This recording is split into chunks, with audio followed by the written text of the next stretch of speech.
DD किसान, बदलते भारत की शान।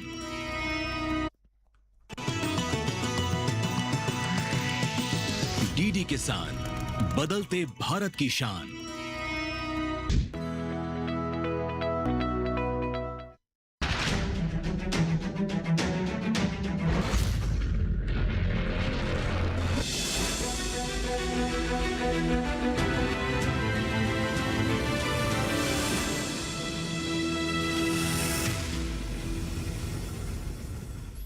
नमस्कार, आप सभी का स्वागत है दूरदर्शन किसान पर। आप देख रहे हैं हमारा खास कार्यक्रम हेलो किसान और मैं हूं आपके साथ पुलकित शुक्ला। हेलो किसान एक ऐसा कार्यक्रम है जिसके जरिए खेती किसानी से जुड़ी हुई तमाम समस्याओं का समाधान करने का प्रयास इस कार्यक्रम द्वारा किया जाता है। आपकी खेती किसानी से जुड़ी हुई जो तमाम समस्याएं आप हम तक पहुंचाते हैं इस कार्यक्रम के माध्यम से, उसका भी समाधान और जानकारियों का विस्तार करने का प्रयास इस कार्यक्रम द्वारा किया जाता है। हमारे किसान भाइयों की भूमिका इस कार्यक्रम में सबसे महत्वपूर्ण होती है, क्योंकि आप जुड़ते हैं लाइव अपने सवालों के साथ और आपकी समस्याओं का समाधान करने का प्रयास इस कार्यक्रम द्वारा हमारे जो एक्सपर्ट होते हैं वो करते हैं। हेलो किसान में हमेशा की तरह हम अलग अलग विषय लेकर आते हैं और उस विषय से जुड़ी हुई संपूर्ण जानकारी, बेहतर जानकारी आप तक पहुंचाने का प्रयास किया जाता है, ताकि आपकी खेती किसानी बेहतर हो सके, आप कम लागत में बेहतर उत्पादन ले सके और किसान भाई आत्मनिर्भर और सशक्त बन सकें। तो चलिए आगे बढ़ते हैं और बात करेंगे आज के विषय पर। हेलो किसान में आज ऐसा कौन सा विषय लेकर आए हैं हम? जायद फसलों की बीज की उपलब्धता कैसे सुनिश्चित करें, कैसे आप जानेंगे कि जायद फसलों के बीज आपको बेहतर और प्रमाणित बीज कहां से मिलेंगे, कैसे उन बीजों का इस्तेमाल आपको करना है, इन तमाम पहलुओं को समझेंगे आज के इस कार्यक्रम में। इस विषय से जुड़े हुए आपके जितने भी सवाल हैं, कोई जानकारी आप चाहते हैं तो कार्यक्रम में जरूर जुड़िए अपने सवालों के साथ। कार्यक्रम में जुड़ने के लिए हमेशा की तरह 3 विकल्प आपके पास रहेंगे। पहला विकल्प होता है टोल फ्री नंबर का। टोल फ्री नंबर आप हमारा नोट कर लीजिए, आपकी टीवी स्क्रीन पर नंबर दिखा रहे हैं हम 1800113060, 1800113061। फोन करते समय किसान भाई 2 चीजों का विशेष रूप से ध्यान रखें। हमेशा की तरह जब भी आप फोन करें तो पहले टेलीविजन की आवाज़ को कम कर लें और दूसरा आपके फ़ोन में पर्याप्त नेटवर्क हो, ताकि एक बेहतर संवाद बनाया जा सके और आपकी समस्या का समाधान उचित तरीके से आप तक पहुंचाया जा सके। जिन किसान भाइयों का फ़ोन नहीं लग पाता उनके लिए दूसरा विकल्प है व्हाट्सएप का। आप व्हाट्सएप का भी इस्तेमाल करके अपने सवाल पहुंचा सकते हैं। नंबर नोट कर लीजिए 8800520717। व्हाट्सअप करते समय भी किसान भाई जहां से अपना सवाल भेजें, अपना नाम, जगह का नाम लिखना ना भूलें। अंतिम और तीसरा विकल्प है ईमेल आईडी का। आप हमारी ईमेल आईडी नोट कर सकते हैं hellokisan2015@gmail.com। तो इन 3 माध्यमों का इस्तेमाल कीजिए। आपके कोई भी सवाल हैं इस विषय से या कोई आप जानकारी चाहते हैं, कोई समस्या आपको खेती किसानी में आ रही है, कार्यक्रम में जरूर जुड़िए अपने सवालों के साथ। आपकी समस्या का समाधान आज के इस कार्यक्रम द्वारा किया जाएगा। तो चर्चा को आगे बढ़ाते हैं और रुक करते हैं उन एक्सपर्ट्स का जो आपकी समस्याओं का करेंगे समाधान। सीधा रुक करते हैं सबसे पहले डॉक्टर पंकज कुमार त्यागी जी का। आपका स्वागत है सर। आप महाप्रबंधक हैं राष्ट्रीय बीज निगम पूसा, नई दिल्ली से। नमस्कार किसान भाई। हमारे साथ दूसरे खास मेहमान हैं डॉक्टर रमेश कुमार यादव जी। डॉक्टर यादव जी आपका भी बहुत स्वागत है। आप प्रधान वैज्ञानिक हैं शाकीय विज्ञान संभाग, भारतीय कृषि अनुसंधान संस्थान पूसा, नई दिल्ली से। चर्चा की शुरुआत डॉक्टर त्यागी जी आपसे करते हैं। खेती की जब भी बात होती है तो 2 मौसम का पहले सबसे ज़्यादा जिक्र किया जाता है, रबी और खरीफ। लेकिन अब हम आज एक जो विषय लेकर आए हैं, जायद फसलों में बीज की उपलब्धता की बात कर रहे हैं। ये जायद मौसम कितना महत्वपूर्ण है खेती किसानी के लिहाज से, और जो किसान भाई इसमें खेती करते हैं, रुचि लेते हैं इन फसलों में, जायद फसलों की अगर हम बात करें, उनके जीवन पर क्या प्रभाव पड़ता है, और ओवरऑल एग्रीकल्चर की दृष्टि से, कृषि के दृष्टिकोण से जायद मौसम या जायद फसलें कितनी महत्वपूर्ण है? जी हाँ, जैसा हम सब जानते हैं कि हमारे खरीफ और रबी हमारा मेन सीज़न है, और रबी और खरीफ के बीच एक छोटा हमें समय मिलता है 2 से 3 महीने का, वो हमारा जायद का सीज़न है।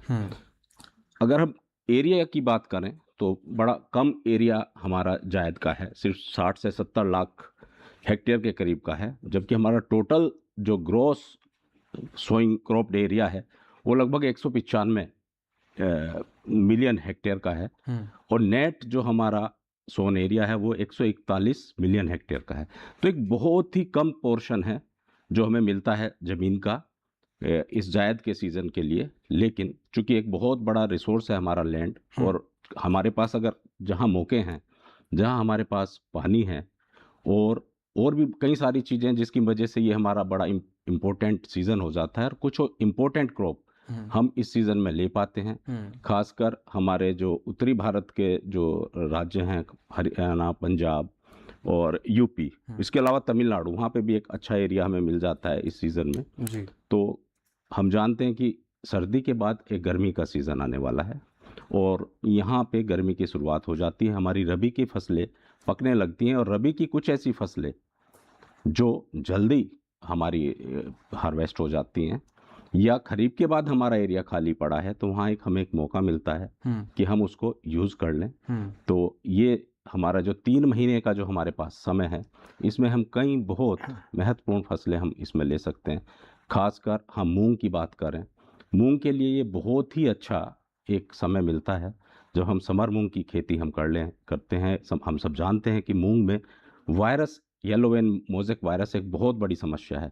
तो हम अगर जायद के इस मौसम में हम मूंग की खेती करते हैं तो हम वायरस फ्री मूंग हमें मिल जाता है और सीड प्रोडक्शन में भी ये बहुत इम्पोर्टेंट है कि हमें वायरस फ्री सीड मिलता है। तो अगर हम जायद में मूंग की खेती कर लेते हैं तो हमें वायरस फ्री मूंग का सीड हमें उपलब्ध हो जाता है। इसके अलावा सनफ्लावर की खेती भी हम इसमें करते हैं, उड़द की खेती भी इसमें हम करते हैं और मक्का की खेती भी करते हैं और बहुत सारी सब्जी की फसलें, खासकर जैसे बताया कि मैंने कि आगे गर्मी का सीज़न आने वाला है तो बहुत सारी बेल कद्दू वर्गीय फसलें जो बेल के साथ लगती हैं, जैसे खरबूजा, हमारा ककड़ी, हमारा तरबूज जिसमें पानी भरमार है। हम जानते हैं कि आगे आने वाला गर्म सीज़न है, हमें पानी की ज़रूरत होती है। तो इस सीज़न में हम वो सब्जियां भी लगा लेते हैं जो फ्रूट्स हमें मिलता है, तरबूज खरबूजा के शुरुआत कर देते हैं जो हमें गर्मी से भी बचाता है। तो अपने आप में एक बहुत महत्वपूर्ण ये सीज़न है। दूसरा एक और इम्पोर्टेंट बात है कि हम इसमें अगर मूंग की, उड़द की हम खेती लेते हैं तो हमारी जो मिट्टी है, जो मृदा है, वो भी एनरिच होती है क्योंकि वहाँ हमें नाइट्रोजन फिक्सेशन का एक बढ़िया एक मौका मिल जाता है, एक बहुत अच्छी अपॉर्चुनिटी होती है। अगर हम खाली मिट्टी को हम यूज कर लेते हैं, खाली ज़मीन को हम यूज कर लेते हैं जायद सीज़न में, तो हमारी मिट्टी आगे के लिए और मजबूत भी होती है। तो अपने आप में एक बहुत बड़ा ही रकबा छोटा हो लेकिन एक बहुत महत्वपूर्ण ये जायद का सीज़न हमारे लिए है। जी डॉक्टर त्यागी जी, आपने एक बहुत महत्वपूर्ण बात कही कि आने वाले समय में जो गर्मियाँ होती हैं और गर्मियों में हम देखते हैं कि पानी की समस्या आम जनमानस में बहुत देखने को मिलती है। तो कहीं ना कहीं प्रकृति ने वो बैलेंस करने के लिए शायद इस जायद मौसम का इजाज़त हमें देखने को मिला कि इस मौसम में जो सब्जियां उगाई जाएंगी या फल उगाए जाएंगे वो आने वाली गर्मियों को जो समस्याएं उत्पन्न होती हैं उनको खत्म करने के लिए इस मौसम का बहुत बड़ा रोल रहने वाला है। डॉक्टर रमेश कुमार यादव जी, आपका रुख करते हैं। सब्जियों के दृष्टिकोण से देखा जाए, जैसे बेलदार सब्जियों की बात करी डॉक्टर पंकज कुमार त्यागी जी ने, ये मौसम कितना महत्वपूर्ण रहने वाला है? किसान भाइयों को किस प्रकार की तैयारी, क्योंकि फरवरी मार्च का महीना ही माना जाता है कि इसमें अपनी तैयारियां शुरू कर देनी चाहिए, तो जो किसान भाई इसमें रुचि रखते हैं या तैयारियां शुरू करने चाहते हैं तो किन किन बातों को प्रारंभिक रूप से बहुत ज़रूरी होती हैं जिनका ध्यान रखकर अपनी खेत की तैयारी शुरू कर दें? देखिए, जायद का मौसम जैसे बताया गया कि कुछ फसलें जो हमारी हैं फील्ड क्रॉप्स हैं, उन अनाज वाली फसलें हैं, दलहनी फसलें हैं, उनको लगाया जाता है। इसके अलावा जो अधिकतम जो किसान हैं इस मौसम में सब्जियों की खेती करते हैं, क्योंकि इस मौसम के लिए बहुत सी सब्जियां हैं जो खरीफ के मौसम में लगाई जाती हैं, वही सब्जियां इस मौसम में लगा सकते हैं। खरीफ के मौसम में जैसा त्यागी जी बता रहे थे कि बहुत सारा बीमारियों का सामना करना पड़ता है किसानों को, विशेषकर से जो वायरस वाली, विषाणु रोग वाली बीमारियां हैं सभी फसलों में आती हैं, चाहे आपका टमाटर हो, बैगन हो, चाहे कद्दू वर्गीय हो, मिर्च हो, सभी में आती है। लेकिन जायद का मौसम जो एक है, इसमें सबसे बड़ा किसानों को बड़ा फायदा ये होता है कि इसमें सब्जियों में कीड़े तो आते हैं लेकिन बीमारियों का प्रकोप नहीं होता। उसका कारण क्या है कि जैसे सफ़ेद मक्खी बहुत से कीड़ों को और बीमारियों को फैलाती है, वाहक है ये, तो ये इस मौसम में जिंदा नहीं रह पाती है क्योंकि उसको नमी चाहिए, सूखे मौसम में नहीं रह पाती है जिंदा, तो मर जाती है। तो इस मौसम में जैसे आप तमाम सब्जियां हैं, जैसे बहुत से किसान का जो खेत खाली हो जाएगा अभी, तो फरवरी से मार्च से अप्रैल के महीने तक किसान, जैसे भिंडी एक प्रमुख फसल है, किसान लगाते हैं और इसमें क्या है कि बहुत जल्दी तुड़ाई करके के बहुत सारा इनकम दूसरे तीसरे दिन उनको मिलने शुरू हो जाती है। इसी तरीके से कद्दू वर्गीय सब्जियों का बताया गया, जिसमें तरबूज है, एक बहुत ज़्यादा किसान जो नदी वाला दियारा क्षेत्र है उसमें किसान पहले से जाड़े से ही शुरुआत करके उसको लगाए रहते हैं। लौकी है, सीताफल है, करेला है, तोरी है, इन सब्जियों को लगाते हैं। उसके बाद दलहनी सब्जियां भी हमारे हैं, उसमें जैसे लोबिया है, इसमें एक प्रमुख फसल है जिसमें किसान इसको लगाते हैं। उसके बाद पत्तेदार सब्जियां भी हैं, जैसे चौलाई है, इसमें लाल चौलाई का साग है, हरी चौलाई का साग है, इसकी सब्जियों को किसान लगाते हैं। टमाटर है, टमाटर की बहुत सी प्रजातियां हमने विकसित कर रखी हैं जो हाई टेम्परेचर, जो अधिक तापमान में सहनशील है। तो इन तापमान पे किसान इस टमाटर को भी लगा सकते हैं। उसके बाद बैगन है, ये इनको लगा सकते हैं। तो इस तरीके से किसानों के लिए बहुत से, मूली है, हमने चेतकी ग्रुप का मूली लगा रखा है, तो इस सीजन में मूली भी किसानों के लिए उपलब्ध है। तो जो जाड़े में समानता रहती है, लेकिन गर्मी के लिए विशेषकर से चीज़ों को, प्रजातियों को जानना बहुत ज़रूरी है कि कौन सी प्रजातियाँ गर्मी के लिए उपयुक्त हैं, उन्हीं को लगाएं। और उसकी जानकारी किसी राष्ट्रीय केंद्र से या किसी कृषि विश्वविद्यालय से ले करके, और उसके बीजों के बारे में आज मैं आपको बताना चाहूँगा कि बड़ा अच्छा दिन है, क्योंकि आज से ही पूसा कृषि विज्ञान मेला का आरंभ हुआ है। बिल्कुल। इसमें बहुत किसानों को बीज दिया जाता है और आज से 25, 26, 27 3 दिन तक चलेगा। तो जो भी किसान जिस खेती को चाहते हैं, सब्जी की खेती या अनाज वाली फसलों की खेती, जिसमें मूंग की विशेषकर से चर्चा की जा रही है, तो इनकी खेती के लिए बीज अभी उपलब्ध है। तो कि किसान हैं, पूसा के कृषि विज्ञान मेले में आएँ और उसमें जाकर के बीज अपना लेकर के अपने खेत की तैयारी के साथ उसको अपने खेत में बुआई कर सकते हैं। जी, तो मौसम की शुरुआत हो चुकी है और कुल मिलाकर देखा जाए तो इन सभी बातों से निकल कर जो बातें सामने आती है कि किसानों के हित का ये मौसम है और तमाम समस्याओं का समाधान करने का मौसम है। आपकी जो फसलें हैं, कई बीमारियों, कई वायरसों से इस मौसम में बची रहती हैं। तो इनकी खेती करने को लेकर किन बातों का आपको ध्यान रखना है? बीज आप कहाँ से लें, प्रमाणित हैं कि नहीं, इसको कैसे पहचानें और कौन से बीज आपको चुनना है, ये सारी बातों के पहलुओं को भी समझेंगे। लेकिन फिलहाल इस विषय से जुड़ी एक रिपोर्ट पर पहले नजर डाल लेते हैं।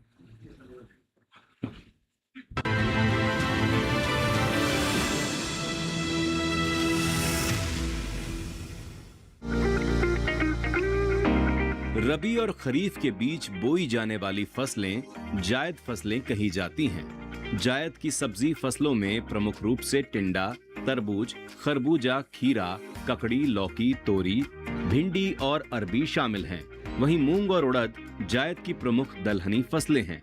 लेकिन इन सभी फसलों की बुआई करने के लिए बीजों का सही समय पर उपलब्ध होना और साथ ही सही बीजों का चयन करना भी जरूरी है, क्योंकि कृषि की सफलता का मूल तत्व बीज ही हैं। बीज ही वो प्रारंभिक स्रोत हैं जिससे फसल का जन्म होता है। अगर बीज उत्तम गुणवत्ता के होंगे तो फसल भी अच्छी और भरपूर होती है। इसलिए कहा भी जाता है कि जैसा बीज वैसी फसल। किसानों को सही समय पर बीज मिल सकें, इसके लिए सरकार पुरजोर प्रयास करती है।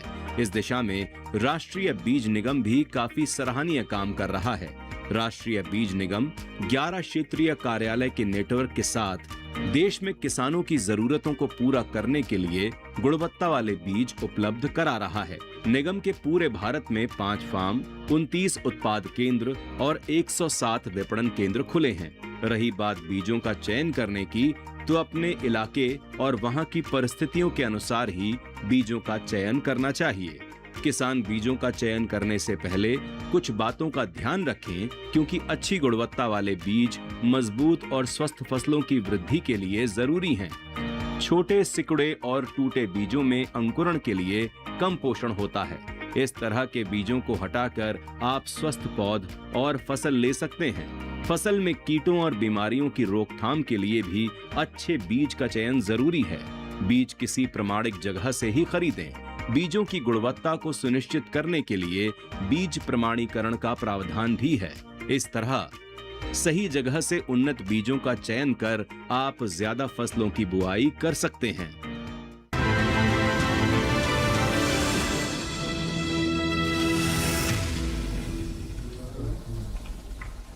तो आपने देखा इस रिपोर्ट में कुछ खास बातें, जमीनी स्तर पर इन पहलुओं का क्या अर्थ है और कैसे आप इसमें आगे बढ़ सकते हैं, इसको भी समझते हैं। डॉक्टर पंकज कुमार त्यागी, आपको एक बार फिर से रुख करना चाहेंगे। कृषि के क्षेत्र में जो सबसे महत्वपूर्ण भूमिका होती है वो होती है किसान एक तो जागरूक हो, दूसरा किस बीज का वो चयन कर रहा है और बीज की प्रमाणिकता है कि नहीं, और बीज ही निर्धारित करता है कि आगे जाके उसको फसल कैसे मिलने वाली है। राष्ट्रीय बीज निगम की अगर हम बात करें, इनके अथक प्रयास से कृषि क्षेत्र में जो तमाम नए मानक स्थापित हुए हैं, उसका सारा श्रेय कहीं ना कहीं किसानों को तो जाता ही, साथ ही साथ राष्ट्रीय बीज निगम को भी जाता है।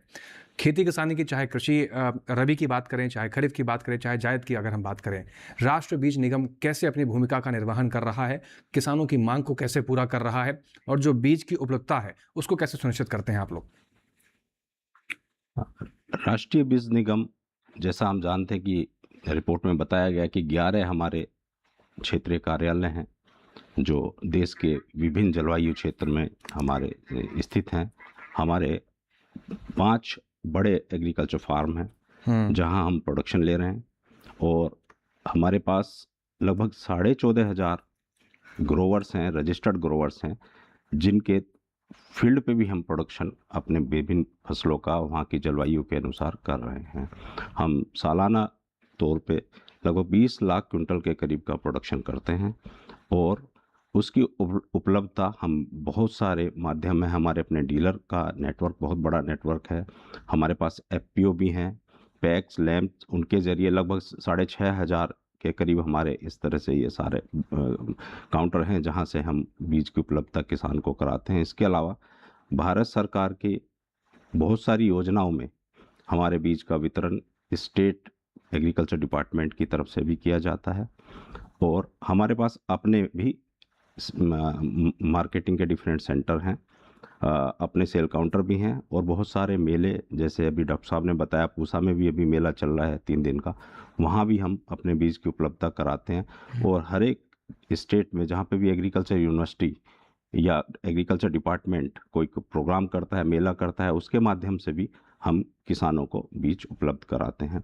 बीज उपलब्ध कराने के अलावा हम इन सब बातों का विशेष ध्यान रख रहे हैं कि जो अच्छी से अच्छी फसल वैरायटी या हाइब्रिड जो अलग अलग क्षेत्रों के लिए डेवलप हुए हैं, हम उनको अपने प्रोडक्शन चेन में रखे हुए हैं, और ज़्यादा से ज़्यादा प्रोडक्शन हम उन सब क्रॉप का कर रहे हैं। जैसे बायोफोर्टिफाइड क्रॉप का बहुत बड़ा प्रोडक्शन हम कर रहे हैं, और वर्तमान में जो जलवायु में जो परिवर्तन है हो रहे हैं उसको ध्यान में रखते हुए क्लाइमेट रेजिलिएंट वेराइटीज़, जो जलवायु अनुकूल जो वेराइटीज़ हैं, जितनी ज़्यादा से ज़्यादा वैरायटीज़ निकल रही हैं, हम कोशिश कर रहे हैं कि वो राष्ट्रीय बीज निगम उनका प्रोडक्शन करे और किसानों तक उनको हम रेगुलर पहुंचा रहे हैं। जी, तो राष्ट्रीय बीज निगम अपनी बहुत ही अथक प्रयासों के जरिए भूमिका का निर्वहन कर रहा है और किसानों की तमाम जो मांगे होती हैं उनको पूरा करने में कहीं ना कहीं सक्षम होता हुआ दिखाई भी देता है। कुछ और पहलुओं को भी समझेंगे, बीज की उपलब्धता को सुनिश्चित कैसे कर सकते हैं किसान भाई, इसको भी समझेंगे।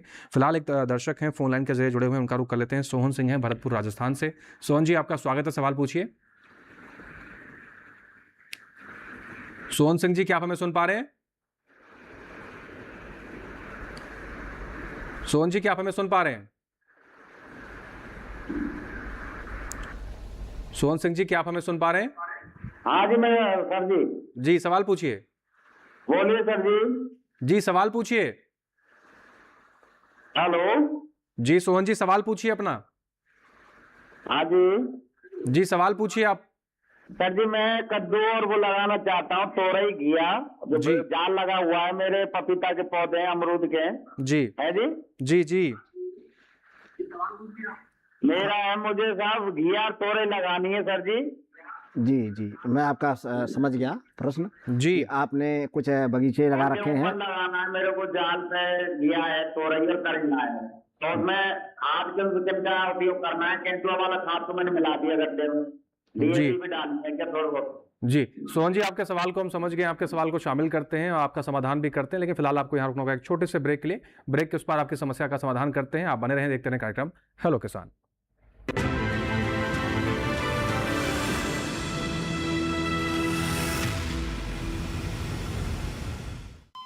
अरे सुन तो। मुझे क्या सुनाना चाहते हो? जो सुनाओ मेरी सौतन को। किसको? अरे वही तुम्हारा मोबाइल फोन जिससे सुबह शाम दिन रात चिपके रहते थे और कहते थे किसान कॉल सेंटर से बातें हो रही हैं। अच्छा, ये बात है। हाँ, क्यों, क्या हुआ? अब बात नहीं होती क्या? अब तो झट से बात हो जाती है। ऐसा क्या? हाँ, अब तो ज्यादा लाइनें और खास तकनीक के कारण खेती के माहिरों से तुरंत बात हो जाती है।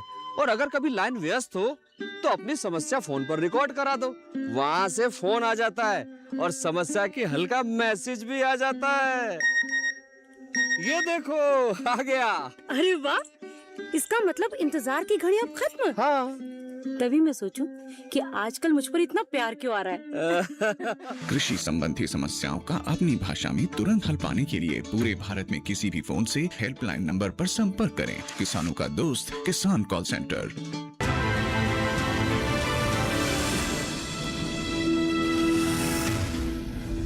ब्रेक के बाद एक बार फिर से आप सभी का स्वागत है कार्यक्रम हेलो किसान में। चर्चा को आगे बढ़ाते हैं। हमारे दर्शक थे सोहन सिंह, भरतपुर राजस्थान से। उनका सवाल था कि उनके अमरूद के बाग हैं, उसमें वो घिया, तोरी, कद्दू की फसल लगाना चाहते हैं। डॉक्टर यादव जी, किस प्रकार से आगे बढ़ें? देखिए, आपका बगीचा है और उसमें आप लगाना चाहते हैं, तो अगर बगीचा छोटा है, अभी पौधे 1-2 साल के हैं, तो उसमें बड़ी आसानी से आप लगा सकते हैं। बहुत सारी सब्जियां हैं, जैसे आप कद्दू बरगी विशेषकर से आप लगाना चाहते हैं, तो लगाने के बाद मैं आपको बताऊंगा कि एक चीज़ ध्यान रखिएगा कि ये पौधे जो कद्दू बरगी बेल वाली होती हैं, तो आपके जो आपका बगीचा है और इसका जो अमरूद का पौधा है, इसके ऊपर ना चढ़े, तो उसको बीच में रखना है। इस तरह से ट्रेनिंग करना है कि उसके बीच में ही रहें। तो इसमें आप जैसे कद्दू बरगी में आप लौकी लगाना चाहते हैं, तो पूसा नवीन एक लंबी प्रजाति का है जो 1 फीट होती है, बहुत ही अच्छी प्रजाति है, पूरे देश में इसकी लगाया जाता है। और अगर गोल वाले में लगाना चाहते हैं तो आप पूसा संतुष्टि करके है उसको आप लगा सकते हैं। तो इन दोनों को लगा सकते हैं। आपको सीताफल लगाना है अगर, तो पूसा विकास और पूसा विश्वास 2 प्रजातियां इसकी हैं। और ऐसे ही आपकी तोरी अगर लगाना चाहते हैं तो इसमें पूसा नसदार है, जो आपका झींगा वाली जिसमें नसें होती हैं, उस तरह की तोरी है। पूसा स्नेहा है, और जो चिकनी करके तोरी है पूसा श्रेष्ठा हमने विकसित की अभी एक हाइब्रिड, उसको भी आप लगा सकते हैं। और जैसे आप करेला भी लगा सकते हैं इसके बीच में अगर लगाना चाहते हैं, तो करेला के लिए पूसा विशेष करके प्रजाति है, पूसा संजीवनी, पूसा औषधि, ये तमाम प्रजातियों को हमने विकसित किया हुआ है।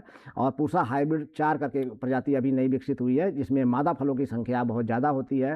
तो इस तरीके से तमाम संभावनाएँ हैं, तो इनको ध्यान में रखना है लगाते समय कि आपके जो फलदार वृक्ष हैं उनके ऊपर ना जा पाएँ। उनके बीच की जो जगह है उसी में आप नालियाँ बना लीजिए, उसी नालियों में आप उसमें लगाइएगा। अगर आप ट्रेलिंग कर सकते हैं उसको, जैसे बावर सिस्टम से मचान बना के छोटा सा उसके ऊपर लाएंगे, तो फलों की गुणवत्ता बहुत अच्छी होती है और आपको तुड़ाई इत्यादि में आसानी रहती है।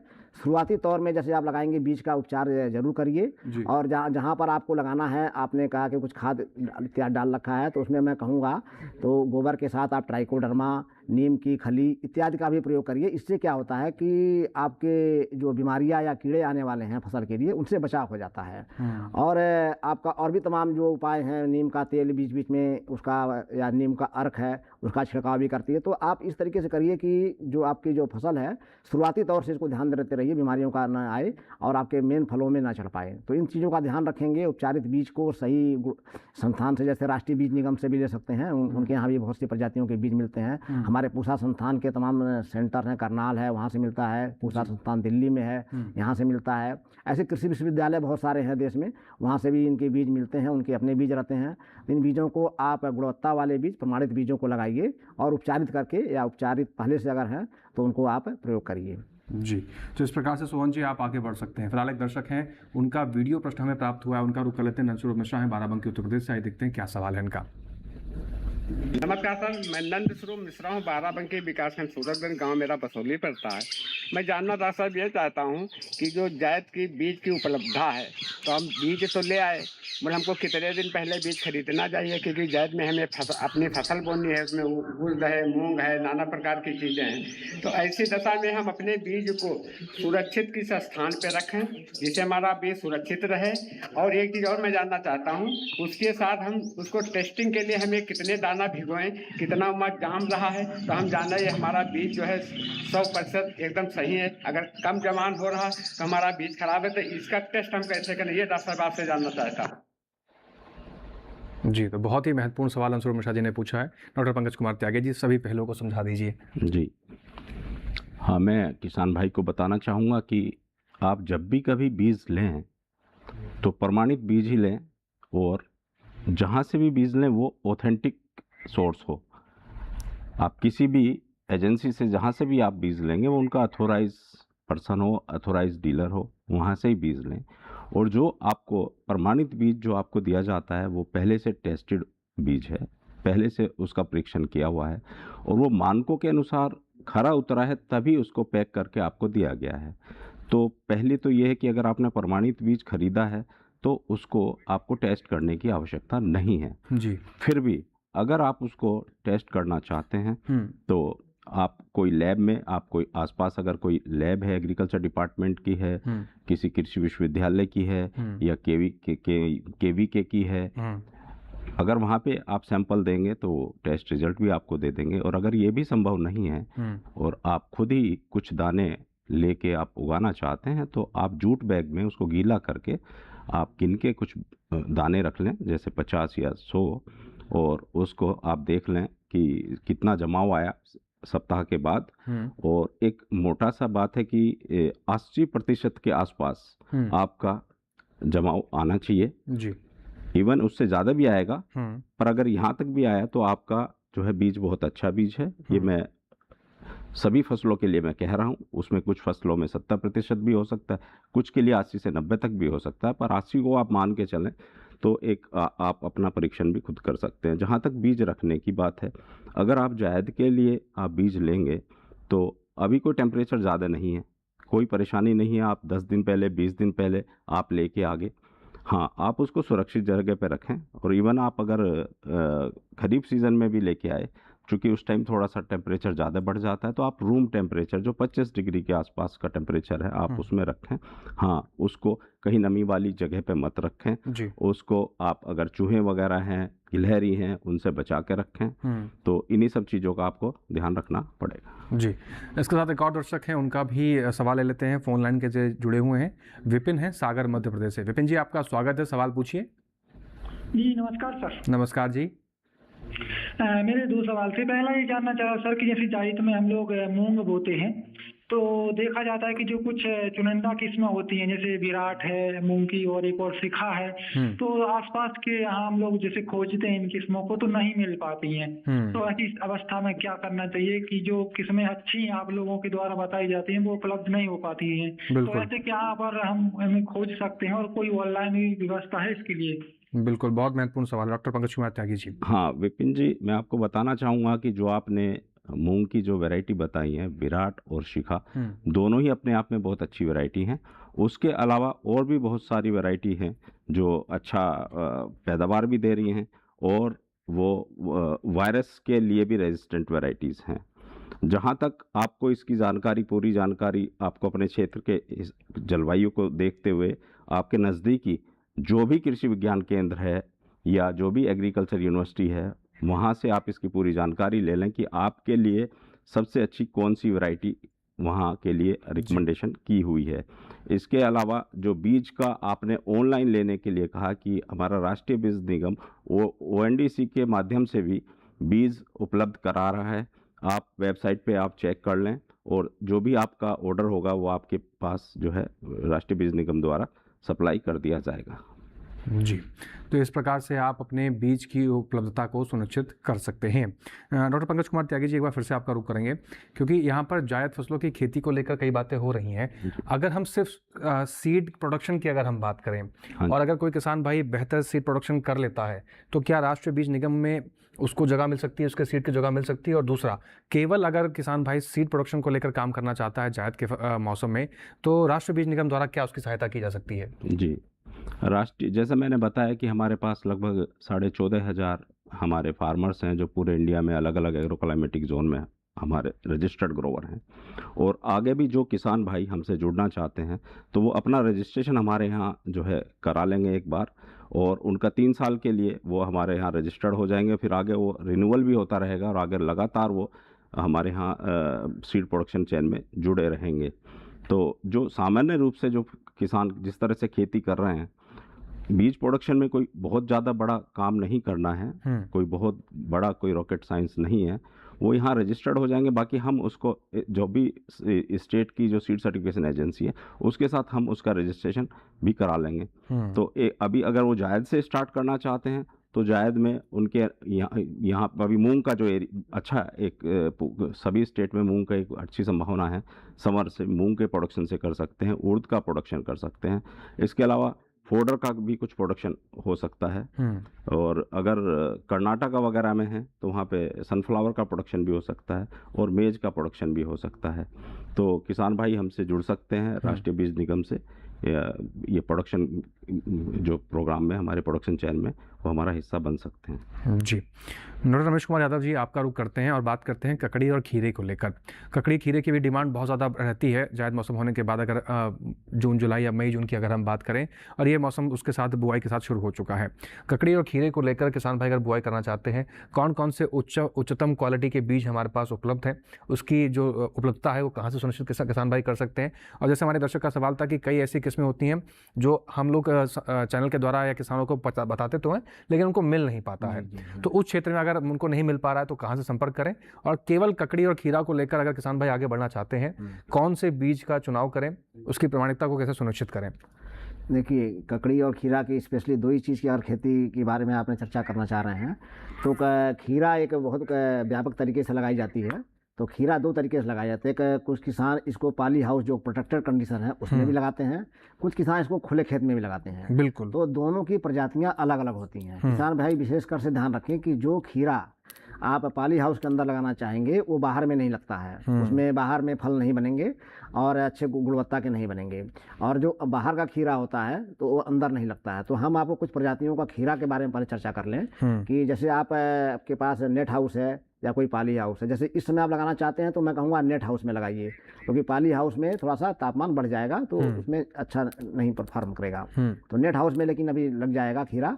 तो नेट हाउस में किसान क्या करते हैं, बहुत सारे किसान पहले प्रो ट्रे में पहले से खीरे को जमा लेते हैं। तो जितने बीज उनकी आवश्यकता होती है गिन करके, क्योंकि बीज का दाम बहुत ज़्यादा होता है, हमारे यहाँ 4 रुपये का एक बीज मिलता है जी। ऐसे कभी प्राइवेट से किसी बीज लेंगे तो इनको 9 से 10 रुपये का बीज एक पड़ेगा। तो एक एक बीज की गिन करके आजकल बीज मिल रहा है, तो इसलिए एक एक गुण बीज को हमें उगाना है, उसको आगे बढ़ाना है इस विषय का। तो प्रो ट्रे में अच्छे से सही कंडीशन में, प्रोटेक्टेड कंडीशन में उसको बीज को भी नेट हाउस में उगाना है। उगा करके विशेषकर से जो प्रजातियां आप लगाएंगे तो पूसा, गाइनोसियस, कुकुम्बर 6, जो गाइनोसियस इसलिए बोल रहा हूँ, और पार्थिनोकार्पिक कुकुम्बर होता है। तो इसमें पार्थिनोकार्पिक में क्या होता है किसान भाई कि पाली हाउस के अंदर जो इसको परागण की आवश्यकता नहीं होती है, क्योंकि खीरे में फल को बनने के लिए, किसी भी कद्दू वर्गीय फसल में फल को बनने के लिए उसको परागण किया जाता है। परागण मधुमक्खी के द्वारा होता है। और ज़्यादातर प्रजातियां ऐसी होती हैं, जैसे आप लौकी की बात करेंगे, टिंडा की बात करेंगे, सीताफल की बात करेंगे, करेला की बात करेंगे, तोरी की, तो इसमें मादा फल अलग होता है और नर फल अलग आता है, फूल अलग आते हैं। तो नर से मधुमक्खी जो है पॉलिनेशन पालन मादा पे पहुंचाती है, तब जाके उसका फल की बढ़वार होती है और बीज बनता है और फल बनते हैं, फलों की बढ़वार होती है। लेकिन पाली हाउस में ऐसी प्रजातियां हैं जिसको पार्थिनोकार्पिक कहते हैं, जैसे पूसा, पार्थिनोकार्पिक, कुकुम्बर 6 बताया। इसको आप लगाएंगे तो इसमें परागण की आवश्यकता नहीं होती है। इसमें आपको ट्रेलिंग करना है सीधे थोड़ा सा, क्योंकि पाली हाउस ऊंचाई 8 से 10 फीट होती है, तो ऊपर बढ़ता जाएगा और आपका कीड़ा लगता जाएगा, आप थोड़ा समय पे करते जाएंगे। तो ये पार्थिनोकार्पिक कुकुम्बर 6 लगाइए। और एक है पूसा पार्थिनोकार्पिक हाइब्रिड 1 करके हमने विकसित किया है, इसको भी आप लगा सकते हैं। इसका भी बीज 4 रुपये का प्रति बीज हमारे पूसा संस्थान से मिल जाएगा। और बहुत से किसानों को हम लोगों ने ट्रेनिंग दी है, मेरठ इत्यादि क्षेत्रों में, कुछ सोनीपत एरियाओं में, उन किसानों को भी हमने ट्रेन किया है कि ताकि वो अपना बीज का प्रोडक्शन कर सकें। तो बीज प्रोडक्शन के लिए एक ट्रेनिंग दी जाती है, किसान ट्रेनिंग ले सकता है हमारे यहाँ भी। कैसे उसको मादा पौधे, क्योंकि ये जिसमें मादा फल आते हैं पौधे में, उसमें नर फूल केमिकल द्वारा जो ट्रीटमेंट दे करके हार्मोन का, उसमें नर फूल लाया जाता है, तो उसको मेंटेन किया जाता है, उसको मेंटेनेंस बोलते हैं। तब जा करके पॉलिनेशन करके बीज बनता है। तो इन टेक्निक को सीखना है और कैसे उसका सॉल्यूशन बनाना ये सिखा सकते हैं। तो ये हो गया। और दूसरा किसान जो आपका ककड़ी की बात करते हैं, पूसा संस्थान की बहुत ज़्यादा इसमें कोई ज़्यादा प्रजातियां नहीं है, आप कहीं मार्केट से उस तरह ले सकते हैं। तो ककड़ी को भी इसी तरीके से आपको ध्यान, ककड़ी खुले खेत में लगाई जाती है। कुछ लोग अगर पाली हाउस के अंदर या नेट हाउस के अंदर लगाना चाहेंगे तो आपको पॉलिनेशन करना पड़ेगा हाथ से, क्योंकि इसमें कोई इस तरह की प्रजाति विकसित नहीं की गई है जो इसमें पार्थिनोकार्पिक हो स्वयं से बड़े। तो बाहर के खेत के लिए आप इसी तरीके से खुले खेत में लगा देंगे, बीज का उपचार करके जमा हो जाएगा, उसको आप मचान पे कर सकते हैं, या गर्मी के नालियों में ही लगाना है। आपको विशेषकर से ध्यान रखना कि सिंचाई और निराई गुड़ाई की तरीके से आसानी रहती है। और 2 नालियों के बीच की दूरी करीब 2 मीटर के आसपास आप रखेंगे, और पौधों से पौधों की दूरी करीब आप 1.5 फीट से 2 फीट रख सकते हैं जी। तो इस प्रकार से खीरा और ककड़ी के क्षेत्र में भी आप इस मौसम में आगे बढ़ सकते हैं। एक दर्शक हैं सुरेश पाटिल, महाराष्ट्र से हैं, आइए देख लेते हैं क्या सवाल। सुरेश पाटिल जी, आपका स्वागत है, सवाल पूछिए। सुरेश पाटिल जी, क्या आप हमें सुन पा रहे हैं? सुन पा रहा हूँ जी, सवाल पूछिए। संतरा मौसम्बी और चंदन और काजू बादाम का बीज मिलना चाहिए हमको नर्सरी बनाने का है। जी, आपका सवाल बहुत महत्वपूर्ण है सुरेश पाटिल जी। आपके सवाल को शामिल करेंगे, लेकिन फिलहाल यहाँ रुकना एक छोटे से ब्रेक के लिए। ब्रेक के उस पार आपके सवाल को शामिल करते हैं और आपकी समस्या का समाधान करते हैं। आप बने रहें, देखते रहें कार्यक्रम हेलो किसान।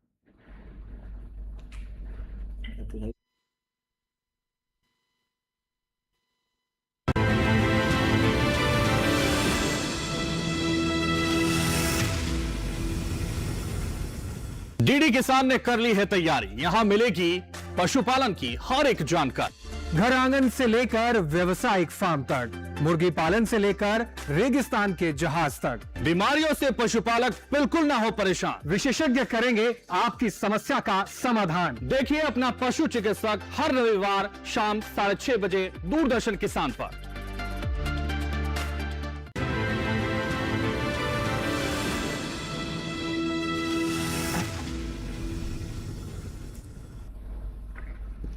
ब्रेक के बाद एक बार फिर से आप सभी का स्वागत। आप देख रहे हैं कार्यक्रम हेलो किसान। चर्चा को आगे बढ़ाते हैं। एक बार फिर से डॉक्टर पंकज कुमार त्यागी जी आपका रुख करते हैं। दर्शक थे हमारे महाराष्ट्र से, उनका सवाल था कि वो मौसम्मी, काजू, बादाम, किशमिश और चंदन इन फसलों को लेकर आगे बढ़ना चाहते हैं। और हमने देखा कि हाल के बजट में जो पेश किया गया, इन जो हाई वैल्यू क्रॉप्स हैं उन पर फोकस किया गया है।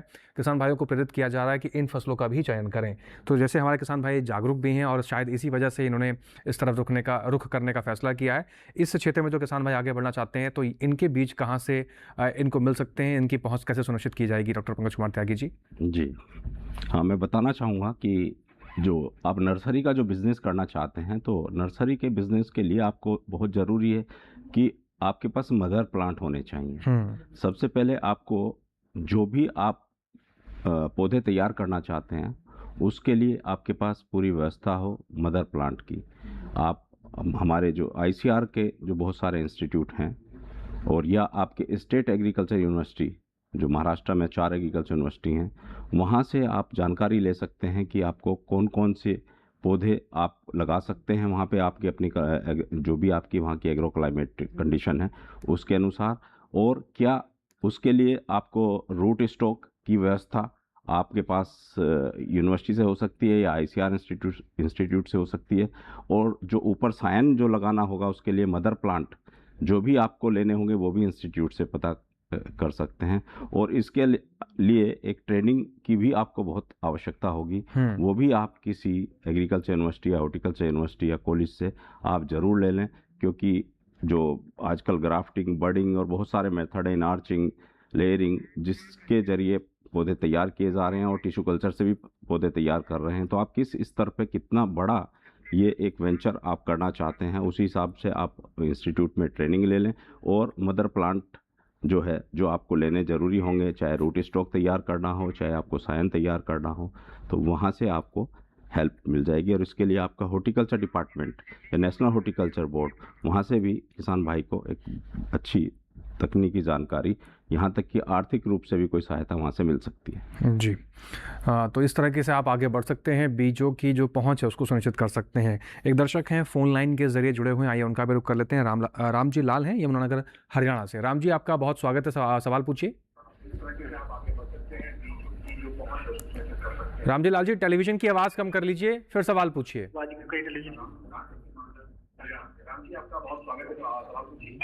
मेरा सवाल ये है सर, मैंने बीज लगाने खीरे के और घिया की मेरा सवाल ये है सर, मैंने बीज लगाने खीरे के और घिया के और करेले के, कौन सी वैरायटी लगानी चाहिए? जी कौन सी वैरायटी है? जी राम जी, आपका सवाल बहुत महत्वपूर्ण है। खीरे और करेले की बीज लगाना चाहते हैं, कौन सी वैरायटी का चयन करें, डॉक्टर यादव जी? जी, जैसे मैं बता ही रहा था इसमें, लेकिन तब भी मैं आपकी जानकारी के लिए बताता हूँ कि जैसे आपने घिया बोला है, घिया के भी आपने शामिल किया, तो घिया के लिए अगर लंबे वाली घिया चाहिए, करीब 1 फुट की लंबाई की, बहुत अच्छी गुणवत्ता की, पूसा नवीन प्रजाति है, उसको आप लगाएंगे। अगर गोल में लगाना चाहते हैं तो उसमें एक पूसा संतुष्टि है, और दूसरा एकदम चपटे में थोड़ी सी है पूसा संदेश। तो इन प्रजातियों को आप लगा सकते हैं। करेला में पूसा विशेष है, और बहुत सारी नई प्रजातियां हमने विकसित की हैं, जिनके बीज हम पूसा हाइब्रिड 4 हम दे रहे हैं। उसमें क्या है कि मादा फलों की संख्या है, गाइनोसियस बेस्ड हाइब्रिड है ये। गाइनोसियस का मतलब होता है इसमें मादा फलों की संख्या ज़्यादा आती है। आप देखते होंगे कि करेला लगाते हैं, खीरा लगाते हैं तो नर फूल ज़्यादा आते हैं, मादा कम आते हैं। इसमें बराबर जितने मादा फल आएंगे तो उतने ही नर फल आएंगे, तो फूल आएंगे। तो इनसे क्या होगा कि आपकी पैदावार ज़्यादा हो जाती है, फलों की संख्या ज़्यादा। तो आपका पूसा औषधि है। छोटे छोटे करेला जो आजकल बहुत बाज़ार में दाम मिलता है उसका ज़्यादा, पूसा पूर्वी करके एक प्रजाति है, उसको आप लगा सकते हैं। इसी तरीके से एक लंबी करके हमने विकसित किया, अभी बहुत अच्छा प्रजाति है, उसको पूसा संजीवनी हमने उसका नाम दिया है, तो उसको भी आप लगा सकते हैं। तो इन चीज़ों को, और जैसे आप तीसरी शायद तोरी लगाना चाहते हैं, तो तोरी अगर लगाना चाहते हैं तो इसमें पूसा श्रेष्ठा है, पूसा नसदार है, इन प्रजातियों को आप लगा सकते हैं। और अगर खीरा भी आप लगाना चाहते हैं तो पूसा खुले खेत के लिए पूसा उदय है, पूसा बरखा है, ये 2 प्रजातियां हैं हमारी यहाँ खुले खेत के लिए। और नेट हाउस के लिए हमने पहले से बता दिया था कि पूसा पार्थिनोकार्पिक कुकुम्बर 6 और पूसा पार्थिनोकार्पिक हाइब्रिड 1 करके है, इनको आप लगा सकते हैं। जी, तो इस प्रकार से आप अपनी समस्या का समाधान कर सकते हैं रामलाल जी, और इस प्रकार से आप करेला और जो भी फसलें आप लगाना चाहते हैं आप अच्छा उत्पादन लिए यही कामना करेंगे। एक दर्शक हैं जिनका प्रश्न वीडियो में प्राप्त हुआ है, उनके वीडियो को भी शामिल कर लेते हैं। पवन कुमार कश्यप हैं, बिलासपुर छत्तीसगढ़ से आए, देखते हैं क्या सवाल है। नमस्कार, मैं पवन कुमार कश्यप, निवासी ग्राम घड़ी, विकासखंड बिल्हा, जिला बिलासपुर, छत्तीसगढ़ का। ग्रीष्मकालीन फसल में मुझे मूंग की फसल लगाना है, जिसके बारे में मुझे बीज कहाँ से मिलेगा और उसको कैसे लगाया जाता है, एवं पानी कितने बार उसमें देना है, एवं रोगों के उपचार के लिए क्या क्या दवाई डालना है, जिसके बारे में मुझे आवश्यक जानकारी बताने की कृपा करें। धन्यवाद। जी, बहुत महत्वपूर्ण सवाल डॉक्टर पंकज कुमार त्यागी हमारे दर्शक ने पूछा है। तो इनको मूंग की फसल लगानी है, क्या समाधान इनका होना चाहिए? जी हाँ, मूंग की अगर आप फसल लगाना चाह रहे हैं तो उसके लिए उपयुक्त समय है। आप अभी से लेके मार्च के महीने में कभी भी इसकी जो है बिजाई कर सकते हैं जी। और जब भी आप किसी भी ऑथेंटिक सोर्स से, चाहे वो NSC का कोई सेंटर हो आपके पास नज़दीकी सेंटर, या स्टेट सीड कॉरपोरेशन का हो, या कोई एग्रीकल्चर यूनिवर्सिटी, या और भी कोई भी जो भी ऑथेंटिक सोर्स आपके पास है, वहाँ से बीज ले लें और प्रमाणित बीज ही लें, और अच्छी वैरायटी जो भी आपके यहाँ रिकमेंडेड वैरायटी है वही वैरायटी आप लें, और बीज उपचारित ज़रूर कर लें। अगर आप राइजोबियम वगैरह कल्चर से आप बीज उपचारित करके आप लगाएंगे तो आपको पैदावार भी ज़्यादा मिलेगी, नाइट्रोजन फिक्सेशन होगा, अगली आने वाली फसलों के लिए भी वो फ़ायदे का रहेगा। और चूँकि ये मौसम अभी गर्मी धीरे धीरे बढ़ती जाएगी, तो आपको ध्यान रखना है कि हर 15 से 20 दिन में जो है आवश्यकता के अनुसार आपको सिंचाई इस पर करनी पड़ेगी।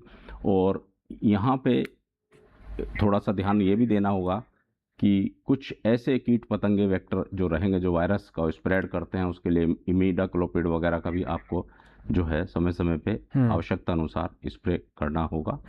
तो और बाकी इन सब के अलावा भी आप स्थानीय स्तर पे जो भी कृषि विज्ञान केंद्र है या एग्रीकल्चर यूनिवर्सिटी है, वहाँ के वैज्ञानिक गणों से आप सलाह लेते रहें, तो आप मूंग की एक अच्छी खेती जो है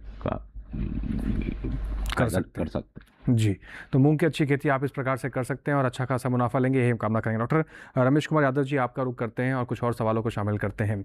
सब्जियों की खेती को लेकर आपने बात कर रहे थे, और जैसे पॉली हाउस या ग्रीन हाउस का जिक्र किया, तो जो किसान भाई लगातार खीरे की अगर हम बात कर लेते हैं, आपने खीरे की कई वैरायटी का जिक्र किया, जो किसान भाई लगातार ग्रीन हाउस या पॉली हाउस में खेती कर रहे हैं, तो उनके लिए जायद मौसम में खेती करें ना करें बराबर है, क्योंकि वो लगातार साल भर उत्पादन ले सकते हैं। दूसरी बात इसमें और अगर सब्जियों की बात की जाए, जैसे लौकी की बात की जाए, आपने कई फीट लंबी लौकियों की बात करी, इनकी गुणवत्ता को सुनिश्चित करने के लिए कितना महत्वपूर्ण कदम उठाना चाहिए? क्योंकि हम देखते हैं कि इस मौसम में आपने भले ही कहा कि कई वायरस और कई बीमारियों का जिक्र नहीं होता है, लेकिन हम जैसे इंग्लिश ककम्बर की अगर हम बात कर लें, तो जब मार्केट में चीज़ें पहुँचती हैं तो कहीं ना कहीं इंग्लिश ककम्बर के जो रेट होते हैं और जो देसी खीरे के रेट होते हैं उसमें ज़मीन आसमान का फ़र्क होता है। तो कहीं ना कहीं जो उपभोक्ता है वो भी देसी खीरे का रुख करता है। ऐसे में जो इंग्लिश ककम्बर है या और जो खीरे होते हैं, उनकी बिकवाली या उनके रेट किसान को उतना नहीं मिल पाते हैं। ऐसी स्थिति में मार्केटिंग भी सही हो और उत्पादन भी बैलेंस रहे, इसके लिए आप क्या कहेंगे? हाँ देखिए, बहुत बढ़िया आपने प्रश्न किया कि देसी खीरे की मांग ज़्यादा रहती है इंग्लिश खीरे के तुलना में। ये बात सही है कि हमारे देश में, क्योंकि जो स्वाद है देसी खीरे का वो इंग्लिश खीरे में नहीं आता है। तो इंग्लिश खीरे को पॉली हाउस में लगाया जाता है, तो ज़्यादातर से उस समय लगाया जाता है कि जब बाहर में खीरा नहीं लगाया जा सकता, तो उस समय उपलब्ध रहता है तो उसको दाम मिल जाता है। लेकिन जब बाहर खीरा रहेगा उसी समय इंग्लिश का खीरा भी उत्पादन होगा, जैसे इस समय लगाया जाएगा, तो दोनों खीरे एक साथ आ सकते हैं। तो इसी को ध्यान में रखते हुए हमने जो आपका देसी बैकग्राउंड बोलते हैं, जैसे हमारा पूसा उदय है, बाहर का खीरा है, देसी टाइप का एकदम खीरा है, जैसे आपको क्रिस्पी है ना, तो इसको क्या किया है हमने, इंग्लिश खीरे का जो ट्रांसफ़र किया है जीन को जिसको बोलते हैं, उसको इस खीरे में डाले, पार्थिनोकार्पी ट्रेट को हमने डाल दिया गया है। तो उसको फ़ायदा ये हुआ कि ये पॉली हाउस के अंदर भी देसी टाइप का खीरा हमने बना दिया है, जो हमारे पूसा संस्थान का पूसा उदय है उसके बैकग्राउंड में डाल दिया। तो जो उदय देसी खीरा था, जो बाहर में किसान लगाते थे, जैसा स्वाद पाएंगे वैसा ही खीरा अब पॉली हाउस के अंदर उसी बैकग्राउंड का ट्रांसफ़र करके बना दिया गया है, तो उसको भी ये पा सकते हैं। तो ये समस्या उनको नहीं आएगी। और इसमें क्या हो गया, ध्यान रखना है कि सही समय पर सही टेंडर स्टेज पे आपको उसकी तुड़ाई कर लेनी है। बहुत समय तक मोटा करने नहीं देना है। उस तरह से समय समय पर जब टाइम से तुड़ाई करते हैं, उसका फ़ायदा क्या होता है कि आगे जो नए फल बनते हैं उनका विकास भी बहुत आसानी से बढ़िया होता है। तो ज़्यादा संख्या में फल आपके बनते रहते हैं। जैसे आपका खीरा है तो 70-80 ग्राम का खीरा हुआ, आप तोड़ लीजिए, उसको आप 150 ग्राम तक मत पहुँचने दीजिए। और गलती से कोई छूट जाता है तो उसको तोड़ के हटा दीजिए, नहीं तो बाकी फलों की और उसको ग्रेडिंग करके आप बेचिए। किसान भाई क्या करते हैं कि छोटा बड़ा सभी एक साथ करते हैं। अगर आप ग्रेडिंग करके एक गुणवत्ता के टेंडर और छोटे छोटे पैकेट में, जैसे आपका आधा किलो का, 250 ग्राम का या 1 किलो का जो भी है, इस तरीके से करेंगे तो आपको ज़्यादा दाम अच्छा से और उसकी बिक्री में आसानी रहती है। तो इन चीज़ों का ध्यान रखेंगे तो गुणवत्ता में आपको जैसे बताया कि ट्रेलिंग करना है, ज़मीन से पौधों को टच में नहीं होने देना है, क्योंकि जैसे उसमें तुड़ाई करने में भी दिक्कत होती है और बाकी निराई गुड़ाई प्रक्रियाएं में। और पौधा जो फल होते हैं वो अच्छी गुणवत्ता के सीधे बनते हैं, एकदम सही जिस शेप में उसको होना चाहिए उसी शेप का फल बनता है जब उसको मचान पे या किसी चीज़ के सहारे से आप उसको उगाते हैं।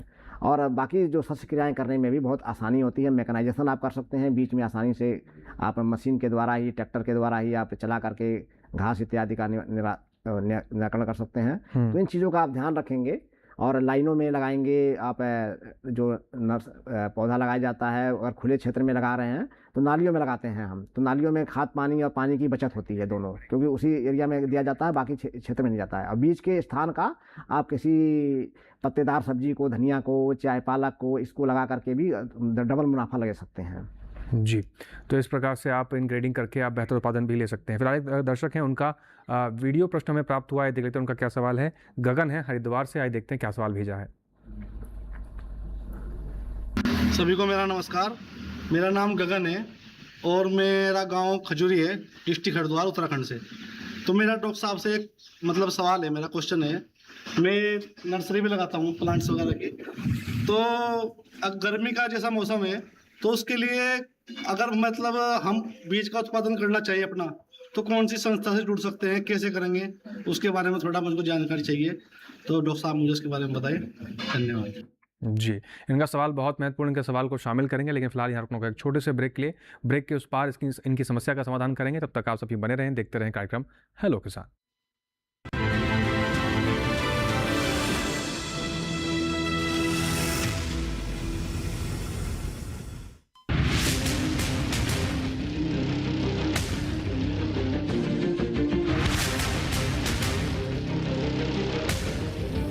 जब तपती है धरती, सूरज उगलता है आग, ठंड में जब सर्दी जमा देती सबके हाल, सब छुप जाते अपने अपने घरों में, तब बाहर निकलता सिर्फ एक इंसान, भरने के लिए हम सबका पेट, खून को पसीने की तरह देता बहा, थक जाता, झुलस जाता, हो जाता बीमार, तब उसकी सेहत का ध्यान रखता सिर्फ डीडी किसान।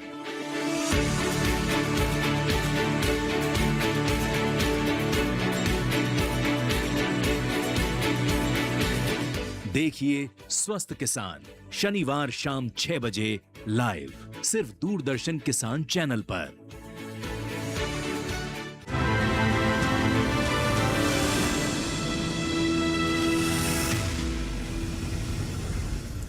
ब्रेक के बाद एक बार फिर से आप सभी का स्वागत है। ब्रेक से पहले हमारे दर्शक थे गगन हरिद्वार से, उन्होंने सवाल भेजा था। डॉक्टर पंकज कुमार त्यागी जी, क्या समाधान होना चाहिए इनका?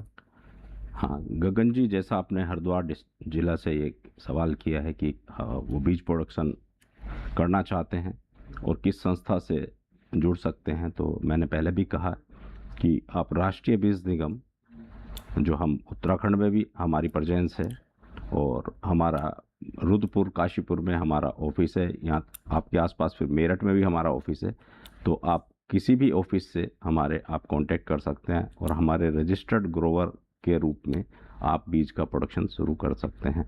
आपका हरिद्वार ज़िले में बहुत अच्छी एग्रो क्लाइमेटिक कंडीशन है और आप जायद से ही आप बीज का उत्पादन शुरू करते हैं तो आप वहाँ पे मूंग का बीज का उत्पादन कर सकते हैं, उड़द का बीज का भी उत्पादन कर सकते हैं। उसके अलावा बहुत सारी जो हैं सब्जियां, उनका भी आप बीज का उत्पादन कर सकते हैं। और दूसरा, अगर मक्का का भी आपके यहाँ एक बड़ा एक स्कोप है, मक्का का बीज का उत्पादन भी आप वहाँ पे ले सकते हैं हरिद्वार डिस्ट्रिक्ट में। तो मैं आपसे कहूँगा कि राष्ट्रीय बीज निगम का जो भी आपका आसपास जो ऑफिस जो मैंने बताया कि उत्तराखंड में रुद्रपुर में और काशीपुर में है और मेरठ में भी है, तो जो भी ऑफिस आपके को नज़दीक लगता है आप वहाँ उनसे जुड़ सकते हैं और बीज उत्पादन कार्य आप शुरुआत कर सकते हैं।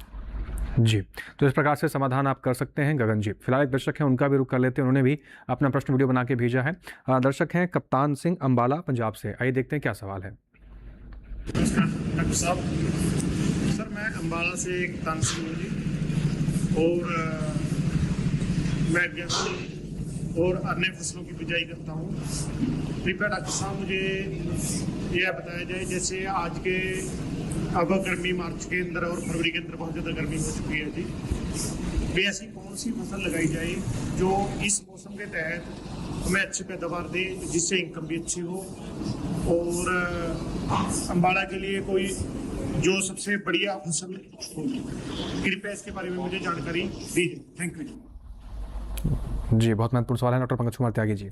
जी हाँ कप्तान जी, जैसा आपने पूछा, अंबाला के आपने जिक्र किया, आप अंबाला के रहने वाले हैं, तो अंबाला में क्या वहाँ की मिट्टी भी बहुत फर्टाइल है और पानी की भी बहुत अच्छी व्यवस्था है, और जायद में वहाँ पे बहुत सारे ऑप्शन भी हैं। आप वहाँ पे मूंग का भी उत्पादन कर सकते हैं, उड़द का भी उत्पादन कर सकते हैं। आप स्प्रिंग मेज, जो इस समय पे मेज जो लगाई जाती है, उसका भी आप उत्पादन कर सकते हैं। और दोनों ही मेज, चाहे ग्रेन वाली चाहे फोडर वाली, दोनों का उत्पादन कर सकते हैं। सनफ्लावर का भी बहुत बड़ा, सूरजमुखी का भी बहुत अच्छा वहाँ पे अपॉर्चुनिटी है, वहाँ पे आप सनफ्लावर का भी खेती कर सकते हैं। इसके अलावा बहुत सारी जो सब्जी वर्गीय, जो कद्दू वर्गीय जो सब्जियां हैं, उनका भी कर सकते हैं। भिंडी का भी आप कर सकते हैं, टमाटर भी इस मौसम में आप ले सकते हैं, पालक वगैरह की भी आप खेती इस मौसम में बड़े आराम से अंबाला में कर सकते हैं। जी, इसके साथ एक और दर्शक हैं जो फोन लाइन के जरिए जुड़े हुए हैं, उनका रुख कर लेते हैं। राजहंस से, महाराष्ट्र से। राज जी, आपका स्वागत है, सवाल पूछिए। हाँ, मैं बोला कि मूंग बोने का समय कौन सा अच्छा है? मूंग बोने का समय की जानकारी चाहते हैं, डॉक्टर पंकज कुमार त्यागी जी समाधान कर सकते हैं। जी राजहंस जी, मूंग के लिए अभी बिल्कुल उपयुक्त समय चल रहा है। आप अभी फरवरी में भी और मार्च में भी आप मूंग का उत्पादन बिजाई कर सकते हैं, और 60 से 70-75 दिन का टोटल क्रॉप का ड्यूरेशन होगा, तो एक अच्छी पैदावार मूंग की आप ले सकते हैं। अगर आप जितना जल्दी से जल्दी बुआई करें तो अच्छा रहेगा। जी, तो आप राजहंस सिंह मूंग की बुआई कर सकते हैं और डॉक्टर साहब ने आपका समाधान बेहतर तरीके से कर दिया है। तो कुल मिलाकर जायद फसलों में बीज की उपलब्धता को कहां से सुनिश्चित करें, कैसे प्रमाणित करें और कैसे आपको आगे बढ़ना, इन तमाम विषयों से जुड़ी हुई जो जानकारी आज के हेलो किसान कार्यक्रम से आपके माध्यम तक पहुंचाने का प्रयास हम लोगों ने किया है। किसान भाई इन तमाम जानकारियों का सही समय पर इस्तेमाल कर अपनी खेती किसानी में परिवर्तन करें और अच्छा खासा मुनाफा आप ले पाएंगे। डॉक्टर पंकज कुमार त्यागी जी, डॉक्टर रमेश कुमार यादव जी, आप दोनों मेहमानों का बहुत शुक्रिया। आप समय निकालकर स्टूडियो पहुंचे और आपने हमारे किसान भाइयों की तमाम समस्याओं का समाधान किया। आप दोनों मेहमानों का बहुत शुक्रिया। और इसके साथ ही आज के कार्यक्रम हेलो किसान में बस इतना ही। अगले ऐसे कौन से विषय रहेंगे जिस पर हम चर्चा करेंगे और विषय से जुड़े आप अपने सवाल हम तक पहुंचा सकते हैं, आइए जान लेते हैं अगले विषय के बारे में। हेलो किसान में अगली बार बात करेंगे डिजिटल हार्वेस्टिंग और स्मार्ट फार्मिंग के बारे में, कि भविष्य की खेती को आप कैसे अभी से शुरू कर सकते हैं और कैसी होगी आने वाले समय में भविष्य की खेती। इन तमाम चीज़ों के जो जुड़े हुए आपके सवाल होंगे, उन सवालों को आप वीडियो बनाकर हमें व्हाट्सअप के माध्यम से भेज सकते हैं। वीडियो बनाने के बाद आप नंबर नोट कर सकते हैं, इस नंबर पर आप वीडियो भेज सकते हैं 8800520717। इसके अलावा हमें ईमेल भी कर सकते हैं, आप हमारी ईमेल आईडी भी नोट कर सकते हैं। आप हमारी ईमेल आईडी नोट कर लीजिए, hellokisan2015@gmail.com, ये हमारी ईमेल आईडी होती है। इस पर भी आप अपने सवाल और वीडियोस भेज सकते हैं। इसके अलावा आप डीडी किसान के कॉल सेंटर पर भी फ़ोन करके अपने सवाल सुझाव दर्ज करा सकते हैं। डीडी किसान के कॉल सेंटर का नंबर नोट कर लीजिए 1800113060, सोमवार से शनिवार सुबह 6 से रात के 10 बजे तक ये नंबर आपकी सेवा में खुला रहता है। इसके अतिरिक्त इस कार्यक्रम की कोई जानकारी आपसे छूट गई है, आप चाहते हैं कि इन जानकारियों का विस्तार अन्य किसानों तक हो, तो डीडी किसान के यूट्यूब चैनल का इस्तेमाल जरूर तरीके से करें। आपकी टीवी स्क्रीन पर QR कोड दिखाया जा रहा है, इसको स्कैन करें, सीधा पहुंच जाएंगे डीडी किसान के यूट्यूब चैनल पर। वहां पर भी दिखाई गई हर एक जानकारी को आप फिर से देख सकते हैं। उम्मीद करते हैं दिखाई गई हर एक जानकारी से किसान भाइयों को लाभ होगा। फिर से हाजिर होंगे नए विषय के साथ, नए मेहमानों के साथ और नई जानकारियों के साथ। तब तक के लिए आप हमें दीजिए इजाजत, बने रहें डीडी किसान के साथ। नमस्कार।